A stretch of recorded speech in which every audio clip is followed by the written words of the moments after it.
si pa na to kona ki te kakano te kanoni ni nga poli a fitau la mali ke o fanki ai nga anga ko ko ni tu ke ma to e fano ki mo le o i ho fola ka ke ta ki na fata ki ma to ia klais ko e alo ka ko ma o fa mo wi amen ke tau hiva yo no te a ko me ho fu ma fa o i mi ta fa ga mi te no la wi val e yo o fa au de mo na lo loto pe nga i ki ai nga ni ana kia pe ku o fi e ku ko ko do be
tamai, mga helmani.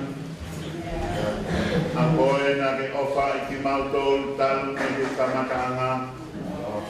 Ye tamai ko ofa na yato numai. Na ikai mo ofa na popo aki pe faito ikimai. Tau kalamai lo tonga pe na ofa yang hala. Ko whakaha ke he otua ai mo oni o e leo wha. Tae foa ki mai a si suklais ko e amanaki ana. Te ak whiwhia i ho mauloto he na e pau ho mauhara ki he mate tae ngata. Ka ko ofa mai ai a Fiona ka ki mantolo o omi ai amanaka lelei. Te amanaki lelei ko ia fotu he pongpongini. Mau wakai ni na tula hono whakao fō whā. Pea mau ilo ai ko e tau hia ai a Fiona. E talamai ko ho tau hia ko te hatai mi tike tūle. Pe to koto ke mohe ai. Ka koe o whai a Fiona. Ko hao tonu mai pa mau la venga maari e ai. Aki mau tōna e pau ke mate pea mo e auha. Ka koe ai amanaki lelei. Ko hipe ko koe. Mau whiwakai aki he pongpongino ko hao pepe a malu. Si whaniri fōko e ni kua whau. E mau ilo koe ofai a Fiona. Ka wai mau hangati a te koe. Koe whanonga loa o e whamirini. O wana ke whakatuia e mau wai mai. Ka ke a whetau ke to koni mai. To koni mai ka te kinaua ke na tui a te koe. Te koe ana tunga malo ki, koe o mea ia tāpo aki. Ka e monu ia tangata al whalala ke Sihova. E ka Sihova hono mara tu, whakamou ia ngā. Pea honga Sihova hono pāre tua. Pea honga mai au e whainga tā e tūpe. E ka Sihova o kuiai. Ka whetai o maari e kāinga lo tume ngai whamiri hono kātoa. Mau whiwakai a te pongpongino whainga maari e ai tawa kotoa pe. Tuku pe e ike mau halono whakawhita. E ku mau ilo koe no whoni he kai loloa. Koe mau mōwini kai ke tuputupua. Kamai mau no whoni kono whaweka e alu. Ka kamau ka alu ko hai te mau o moia. O ku mau upeka te koe e ike kauope mo koe. Io koe whainga ta ai hara. Kai whakawhetai ko koe kāteni o tau o Isleri. Ke ka kai whai whanunga ke nā maua e whanua e kua tuku i o runga. Ke tau lara mai e whakatahanga o siasi. Ka mai whamiri hono kātoa. Mau heni te ke whakaloto lai ke ongo mātua whau koe. Ka tukai te ke mau whanonga lele i o whora. E ku kai te hato e whakaloto lai. E lakaha ke whora e a Fiona. E koe ai tūhuru ki he raka, pa mai māma whoki ke mau whanonga. Ka kone mai hora maari e ngā wanga pongi. Tau rea pe mo koe i o whora. Uhui ko māno tō ke mau whora pau i e pongi. Ai whanonga te mau whai. Ka ke tāpe kina mai eiki. Whaniri kotoa pe o ate pongi. Mau kau whakaheni. Mau koe hora maari e. Pai ai peho na whukangia, pai ai peho na tatat, tōni ai pehi na tōlu, ke mau kau whakaha, e whakamamau atu ai koe. E ke whani le tui pulotu ke kau ai aho atio, tāpe kina o whamiri, ai nau tōna nau whanonga mani ngai peiku keike, e ke kai mau lotu ia. Ia ha mau tutuka le heri, mau aluka mo koe. E koe aluka mo koe o kunonga. Ki kaularo la maari o ke o whak, nāo e hanga e pōmungi, hiwa ma moe lotu, ka maha no whora, ke whai pēa Fiona ho mau whakakato. O ngona e kakakapa e lotu mo mau whaini, ka ka whikaularo, ka ria ni mau tōlu, i longa halelei mo halangi nangi, o ka whoke whakateu ngai pē koe, koe mau lotu ia kuatu ia sisu klais ko alo, ka mo ho mau whakamo ui. Amen.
whanau I he wholofola ai. Ka mana ki te tiu mai kausa. Ia e pot wholofola te ulau ki tau whanau ki ai. Koe le soni o ki loloa. Ka te ulau pe ai lespe e ua. Ki e tau malanga e pongi ni. Koe ngā kia tau kutuku whai fua pe e tau manatu. Lespe e ua e whesoa e ulua ki. Vesta toluva mai tāwha. Ephesians chapter 1, verses 13 and 14. Aya pehe I he lea whakatonga. Vesta toluva mai tāwha. Aira na mo whanala whoki ki ai. O mo whanongo ke tala o e moni. Ko e gosperi o mo whanamo ui. Pea I ho mo tui whoki. Na e whaiga te ia homo silai, a te a lau maari e na e tala uwha, a lau maari e ma oni oni, a ia koe mea whakamanaki, po tau tofi a. Ko uhi, ke lava ai huhui o ne koloa na e whakatau, a whakamalo ia, e ne langi ia. In the English translation, the Bible says, those who have believed in Christ were sealed with the promised Holy Spirit, which is the guarantee of our inheritance until we get possession of it through the praise of Jesus Christ. Amen. Amen. Ia I taine nā kore ke hiva. Pea taina maani koe ni ka pao ki he, pea kai tau hiva. Pea mai kotu he te o hiva. Pea ospea hiva, pada o kokwa. Kata. Kadeva tau hiva, taina maani koe ni. Okay, please come forward.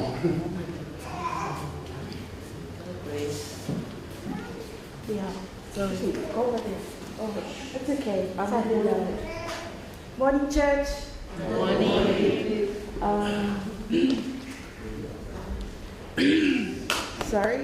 This song is called Alpha and Omega. You can sing along if you know the words as well. You are Alpha and Omega.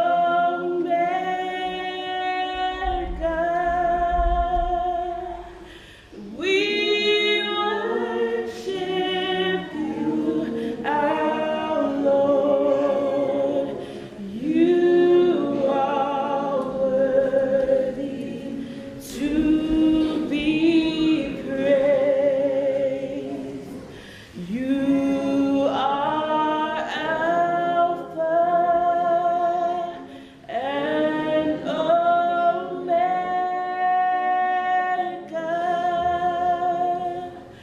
We worship you, our Lord.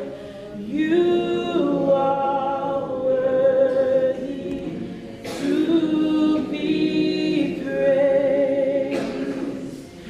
We give you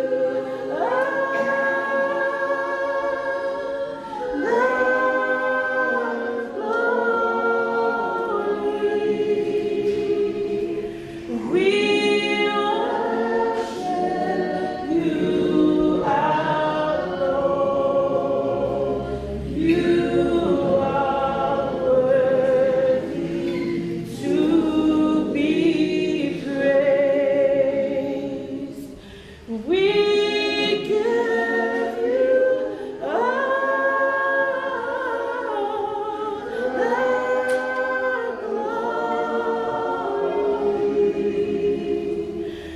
we worship you, our Lord.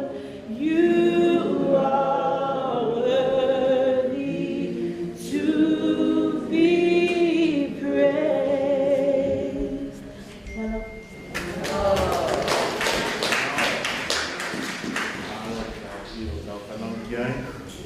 Tau toi hiwa, roto e tau kiwa, pe tāna ke tau bāna kuru.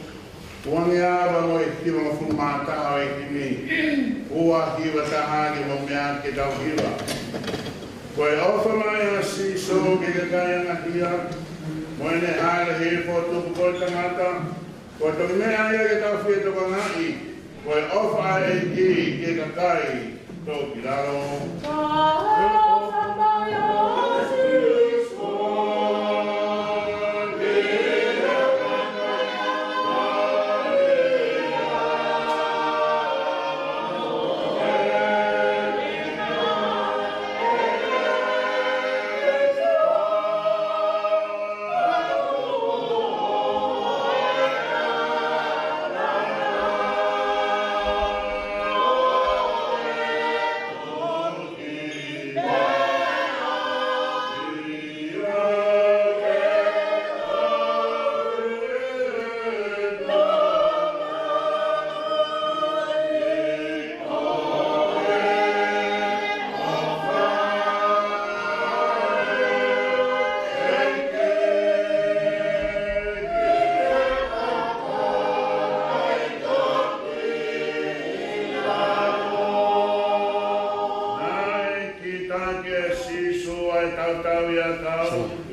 Te ke whakafono mai mawai ana koloa kotoa pe.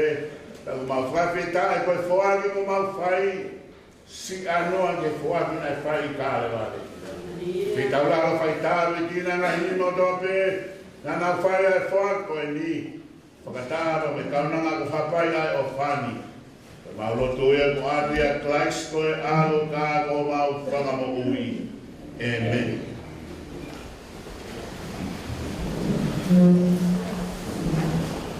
Paftai langi reidi, amen? Amen. Tau ki pas-pas yang reidi. E whele ka pau te ki hang hake te kotaka ka pātio loro mo tāna. Kua whika i reidi. Kua whika. Mālo. Whakatau te awhio ai o tua i no tau i loto-lotona. Whakatau te whanau a hōki. Te whakatau ia māsila o noa pe tangata no tāngata pūle. Ia o whakatau hene ki he whare a tangata o te whini. Te whakatau ki he whāmeri koia o atu i he pompongin. Ke he whāmeri o tukurotu. Ke te heka ni mong tolu ko toa te so ko kai mai he eike ku mo mea mai. Kau kau kataha i he maranga o e ahon. Mo whaka ai ki ho mo whāmeri koe ni. Kau tui koe tāpua. Ai aho whakakoroa koe. Kai atai ki he tua koe ni ke kai pēa ki tokoni. O tui maha ko tokoni koe na pai tua koe lulu ki tuka a noa. Kai aho ni koe kou pē. Koe ngā koe koe sa pate koe. Ko mea mari ka ko vai na roka. Ko ka o ofa au kiko e kongoni. Tui koe tāpua kia. Tawa peke mo ka ofa pehe ai pe. Pe aho ni o whai ai pe o tainga. Ui, kui ngā te whakahari ai whakaofo o au sisu. I o mo. Koe le sone aho ni ko whiri. Ko koe le sone ko whamana koe ai ko tāpō ove ko steri. Ka ko whiri le sone ko ni ke hoa moe. Moe o mea whani. E koe e soni e kaha, koe e soni e he tumusi o uru chono katai so. O mana masike, o se kapatu malangai, ngai ake tumusi e pe uru na koe. Ana ko, o pehe ke ririu e soni. O ia ko whiria ia e te so, vai ua. E stato lumo e tā wha, o pehe, pea iho o mūtui. Na whai ia te ia o mo sila. Ai lau maarie na tala o wha. Ai lau maarie ma oni koe mea whaka amanaki o mutofi. Kia koe karinga koe ni te ulea e a oni koe mama mari o i Kristiani. Koe mama mai o e Kristiane. The wedding ring for the Christian. Koe mari kotoa pe e te whakatokanga i he whonuan o pao ke wheinga o mea mari ke iai hana mama. Ke na whakama o whita ofi a. Ka oa uau ke aha koe ko na whelotoi ki whakahoko ai e kātoa mamani. Ka koe au koe whakahoko ai e kātoa mamani e hike maha me wheituko na e tuhi ai e whakamau o toi hike ki he nunga i e taha o tui ki ai. Pea koe na aru koe ia te la whetawi a. O wao ke aho ko ia, e tau mai aho na waka whaotu ke na hiki atu ke no ka anaka. Ta koe ahoi o talamai e wholofola o wae mama mai o Ekaristiane. Have you thought about it? Ki he mama mai ko ia. Ta koe ni talamai e wholofola pia iho o mou tui. Winaba tui ka sisu kalaisi. Na e whai ia te ia homo sila at a lau maari na e tala o wha. Pia i here pehe o kwae me alalahi e ua te urea no te turi pe ke hopa e taha ai wa tani tuku e mau marama. Ta koe ni toi pe mara mi te tolu. Ko i ai ulu aki ko e aho o e whakamau. Pia ko hono ua ko e fo i mama mara. Ko e aho e whakamau ko anu talamai apostolo e ne toi ke kainga lot ko ia o Efeso o ne talamai pea iho o mou tui ia kalaisi. Aia ko e aho ko e o tui. Aho ko e nai avea iho mou io. Humaki kia sisu kalaisi o tau ia ko e day of salvation. Pea ko e aho e whakamau i. Ko e aho ia whai ai o whakamau. Ko i ngā rewa tākata all have sinned and come short of the glory of God. Ta koe aho e ku ke whakapapau ai holo tō e fuaki koe māklais pe te ke tui ka sisu ko e aho ia o e whakamau. O i kai koe whakamau ki hohoa, pe koe whaamiri ho mari, pe ko ho whanau, ka kuke whakamau ki a te ia. You engage with him. Pe o talamai e wholofola, koe aho mau inga e po pau ke au kia e takotoa. What about you this morning? Have you thought about it, the day of salvation? E whanonga mai pēr Paula e hara ki Damascus, on his way to Damascus. He was thinking about killing the Christians. Ke tāna te kau Karistiane, talo tonga pēne hau hua tāmari e, tu uta mai a klaisi. Whinaura ke hara, pēr kai he toi ngāro ia he mo uia Paula, he ne whakamo on ia he ako toa pe, wherever he went, he testified for the day that he gave his life to Jesus Christ. Koe ngā koe aho ia, o whangamui koe aho ia, o whakamau. Koe ngā konga ki mua, nā ke whakamau koe ki he te molo ki māmanu. He koe talu koe e motu koe, e tau o mātua, i he otua, i he ngōwe koe ia i parataisi, ko e tau whakamau ki he te molo. Ko e tau tōnga, hane e preko te otaha ko ia. Ko e tau mo ui, hane e preko te otaha ko ia. Ka koe au koe ke whakapapau ia i ho mo ui, ke te tahoke ai, me ke otaha ko ia mo mamani.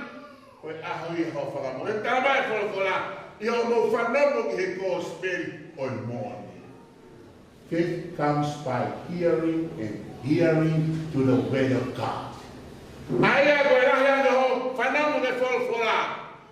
E whakatupo ai holo tō. Ke whakama. Pea koe whakama o koe ia hei kai toe, be te ki ia. Ke koe whakama o koe te kotaha o whai ki he te lea. Iwe ao koe te ke peki ai. E hawe tō tako e te whakama o ki ai o ave ko. Awe peke whakama o ki mamani he koe e hau. Koe hau are koe, te gata. Koe o fuwhi e maa wai e wholopola, he pongpongini, ke whakapapau i ho aho koe, ho whakamoui, he koe aho ia ho whakamau. Koe tāpuak whokia ki a Paula. Ko whetu ko toa pēna alua Paula i whai ni ngā we, na ne mana tu i honoloto, ai ko tāko whakamau ki ai ko Jesus Christ. That's why he said, it is no longer I who live, but Christ will live in me, in the life that I now live in the flesh. I live by faith in the Son of God who loved me and gave himself for me. Hau sia e Paulo Kolorot, he done mo uipo, whakamak, yes, Jesus Christ. Pea wai he mate karamai, o la vai e tau de lei, o la vai e whakapue. Hiri emi, te waro ke kota koe na o whakamau ki ai. Kawa pe ke tai whakamau ke kalais kahi e ni te awi whe. Te mōgi whe. Te wāga tō ua te motu horo ai. Pare ne maha pasikala tui hataki a mō ua. O fuwhi e maho e ahon. Ke tau whakamau mo Sisu Christ. He ko Sisu Christ pe, he kai to e maki e ia. Pa mea tāpua te ai whakamau mo Sisu. Ko i ngā, te kotai o whai ke ne lea. Always provide. Because himself is Jehovah Jireh. God is our provider. Tēne whaka atui e tau mai, tēne tōkona ke mea kotoa pē, e tui purotu mo atu. Don't forget that Jesus Christ is the one who's going to lead you both. Pa'au aki nga whai pa'ahame e ke mo i tāi. Iko i tāpa pa mea ia sisu o mea i motaki. Fia mau pē. Kaya aho atu pa ia selita i purotu whaka atu i te. Te papotua te ngā i kōa i Fia pē. Ta te pēka tui purotu. Ia aho mo i lope tāko i mahe te pire. Fia pe tu pe ki whakau i nuinu pe ia. Pai ka hami ai ko he inu me vai maka nā. Pai mea whakatu puroto le rei ko inu vai maka. O nā whai pe a hoko ha. Pa au ai whakamofua sipa ke le ata moua. Ai pe o mo whakakau a moua. Le rei taha mo whai ia. Ka pau te mo whakamak ia Sisu. What a family life. He will look after you, not only in this time, but a life to come. E hanga e Sisu o atu a tie maari e mono ngā. He koia tāpa, pero tala mai e whola hen. Yo mo whanongo ke, ko Australia whakamoui. Pea yo mo tui ki ai. He koe tui ko ako mo uno, whakamipiki ki ai. Pea ku tawhi mai mālohi he tui, ai ko humaki ki a talaisi. Kami hala whakau kawai taki mai. Ka pau e taki mai a iru mo e malo o Sisu ali moa. Te mua nonga pi. Mana tui me nā tarata apua pere ruru kai koe he mapasi tēne. Ko mo heka tu pe karare mai tu purotu ia. Atu ki tā kua koe ia te uripo au. I kua nau sia uia hei ia ki pasi ne asia kei ki pasi. I pasi aku pipia lai, ki te waru alo te tāi. Kai pia me koto e hifu. Ko mo heka koe ma mo raksapa te eri. Ai ko mo aho whakamau ke pau. Whakamau ia Sisu Christ. Pea mo whanonga te he mo ui koe tāpura. Ie urofo mari vai a puti ka aho e ke matau ke tuli e mo ua. Ke te ka aho e ke tara mau sari ala ko mo atu. Neva a fio malan te ka aho te tara mo ua. Awa ko mo atu. Poi ngahe na kwa lo ko ima. O ia ko aho ni ku ke kore ia. O wa te ke toire tarange agua. Ena isai pe atu ka ko alu ko tamu te takai ko. Ahoni, oe ko whakama, ka moha uen ke hero tu, ka koe toi atu e pou ka ni moua, ke monofo mau ia Christ. Koe tāpua, ua, koe mama mai. Koe koe a ho o mami whakapoha mo mama whakapoha, no tui, Jadi matukua tu dah bertanya, mana yang tu ah? Kalau saya kita mana mua no iPhone ada mama kau di bawah tu, Hai efi. O wai pe o kinga. Mane fula ni fi ya ko ya.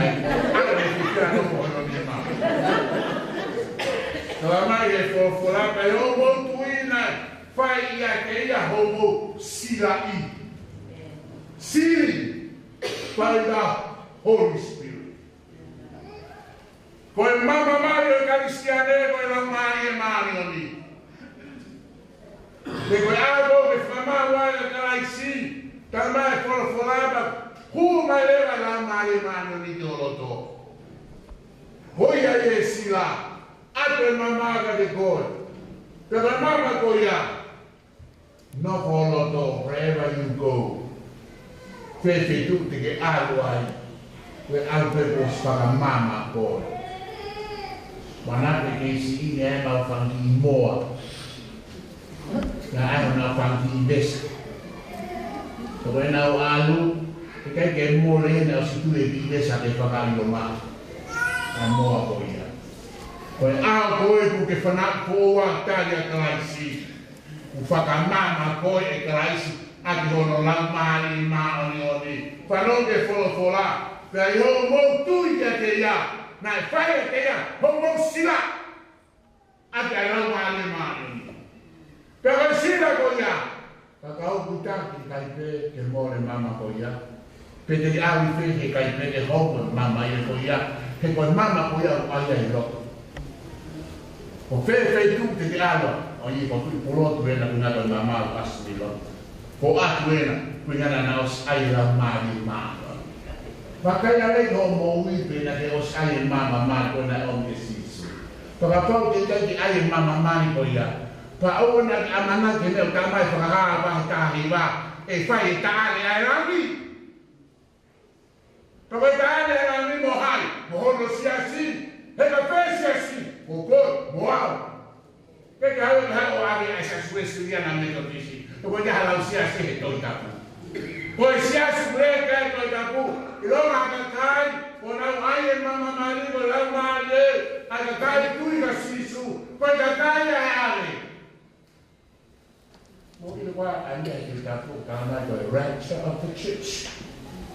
Ka mai e toi haere mai e sisu. I ave ka kai koe na os ai ko nau mama. Kakapo e ane ho tanu kupi ku ai ho mama. Ai lau mali mali. Pakapau ke ai ko lau mali mali o ni holoto. Ai ke ai a hon.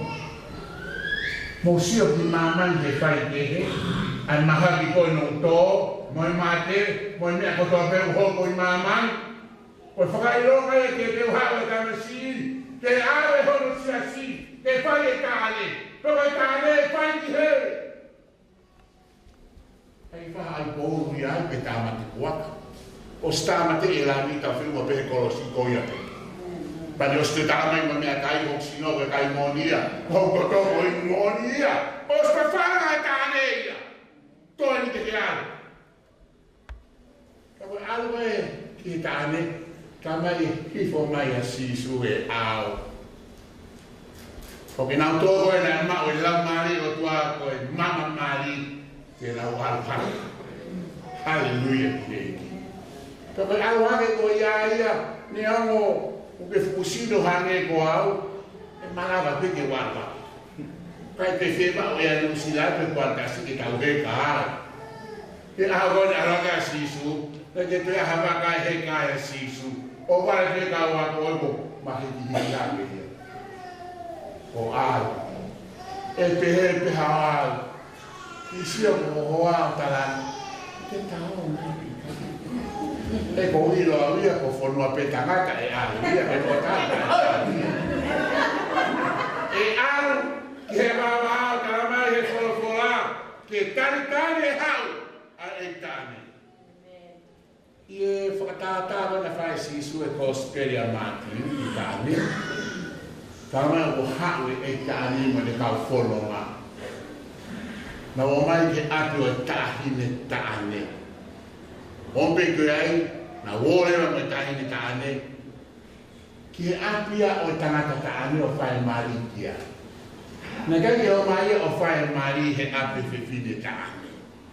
Nā toi fōki pe e ka whanonga ia, o tau whai he api o i tangata tāne. Ko ia koe aho e hao e ka masi tāne a karaisi, ke awe hono si a koe mo au, e kake whai mari i mamani, he koe api a e whiwhinga tāne, e awe e ke api tangata tāne. E whai kia. Pero awe koe i he wani, api kakai. Kai tuko e nei o te ha mama maria. Fine motoka na tuko au pita o te ha mama maria. Ha fine motoka na ha mama ai. E ha o ave kakai koe ko staka mama ata e la mai. Kai ave he baba ave na uoko sisu, brea gata hara tahiwa, o whai e taane ara mi. Whakawhetai he o tuau ne te te, kai na o e hamu. He no whotai ni. Nau te ai, ke whakama, a te mama ko hau sisu ko lau maari. Ai karamai e whorafora, e tau wari mai e o wha, ki ho tau roto i he lau maari maa. Tau tau i pe koe ke au ki a koia. Ke awe ai koe ki tāne i he wari. I'd like to give you a challenge, final one to you, Atu, and us to Pelotu. Please look unto Jesus. He's the one who's going to solve every problem. In this world, we have many troubles. Sometimes we feel give up. Because Jesus loves us. Look unto Jesus. He's going to supply all your needs. If you have the ring inside your life, the Holy Spirit is going to come forth to you and give you more power to stand up for Jesus in this world. This world, there's no hope, but the hope is in Jesus. Tā pō kia tau whanana, tāne ko kawe inga maranga a wani, o mau inga au pito ki tau ilo kwai mama mai. Te mama whai koe ngā mama koe ngā mō kumi a koe ngā mō Ia e mali nā whai tōma ke ka ake whi tūwhai ni ka hā mō kolo ina. Ka e koe a koe mama ke aia ne aia. Te mō mai kai ngāla koe mama ni tōma. Mana futu excited te mō me ake whai mali kai ngāla mama ai. Ka tala te kati tine mō tua e tātara.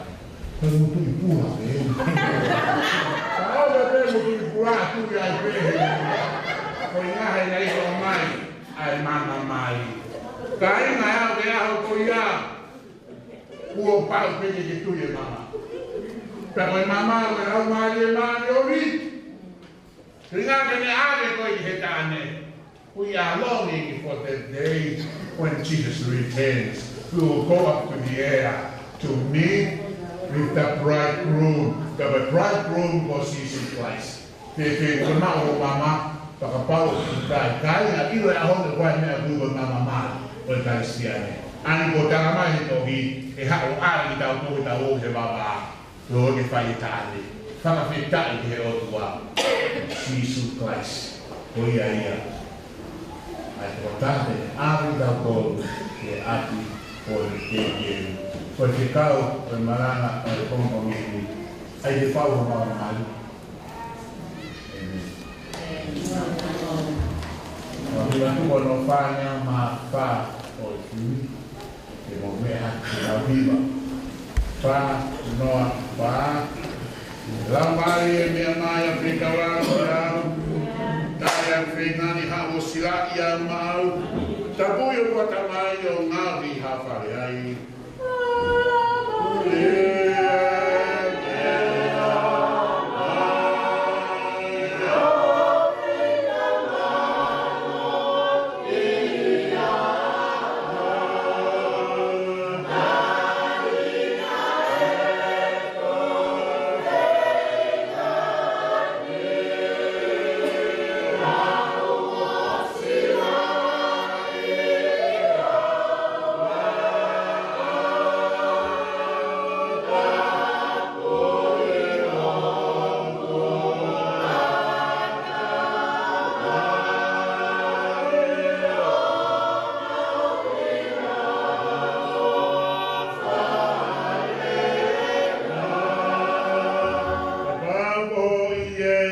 mata ngawe ai. O ke fai atu pere fonu ho wata mai. Malo pere tuluta ka fi ma moana.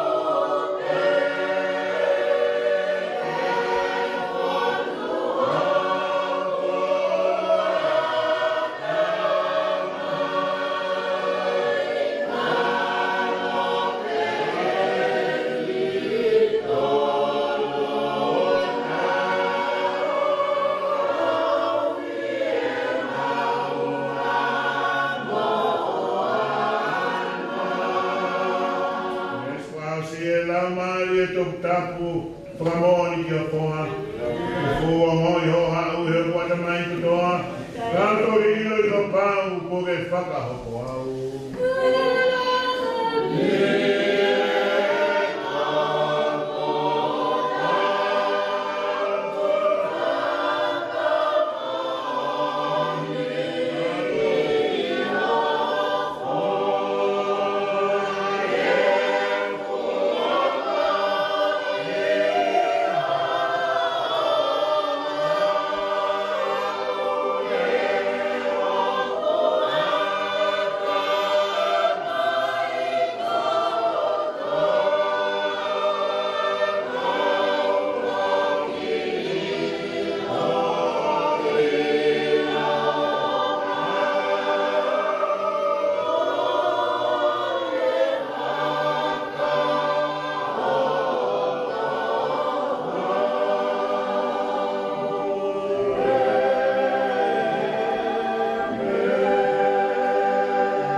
in the love of God the Father, in the communion of the Holy Ghost, our Comforter, be with us now and forevermore.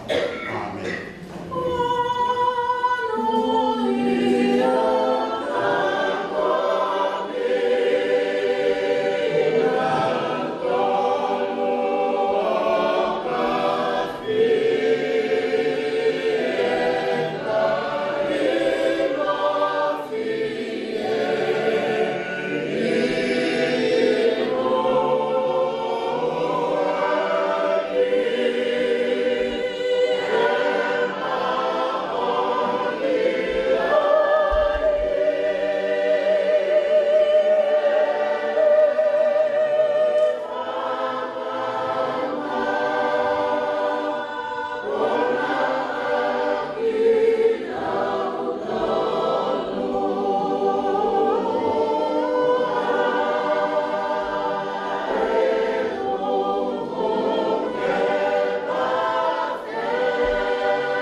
Kore ke ufafta ke tua ma.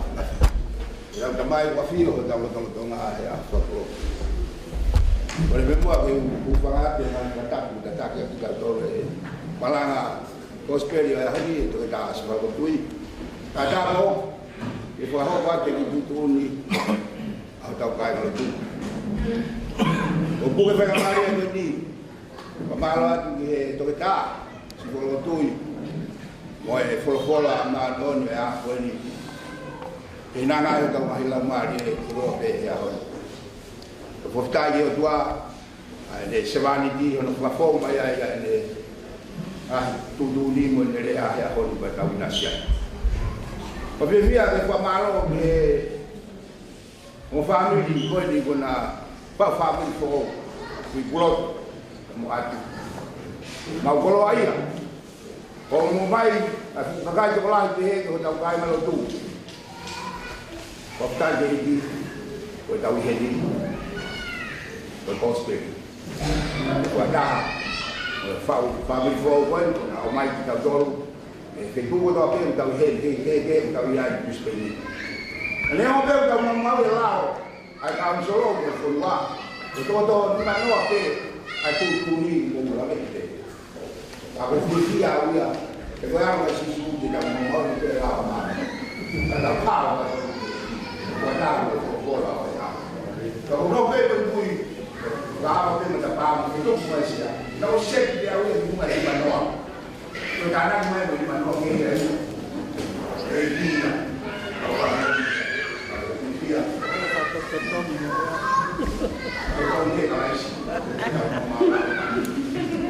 saya lama mai umele kituna dia mai dia ugi dia pamaro ya ko da pa pada mu na ko o ko ini nai ma ta ni mai ko ta na mari dia ya oni di sini dia ada di Australia ini ya faina ko firma ko uya na ba ni paro yang kau fanya dulu baru. Dia berapa ini, kepangai orang lain. Aku boleh, bos dia beri, muka tak dia kita perlu belu, beruang. Kita kuat kita perlu yang kita dulu. Bekam solo kita tahu mereka dua. Popular dia mah semua. Kadang juga ngomong kalau kita boleh punya tunggu payah. Terima kasih.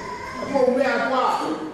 Atau dok ini nunggu bel tahu kemudian pada baik kalau baik mungkin aku akan baru pada kalau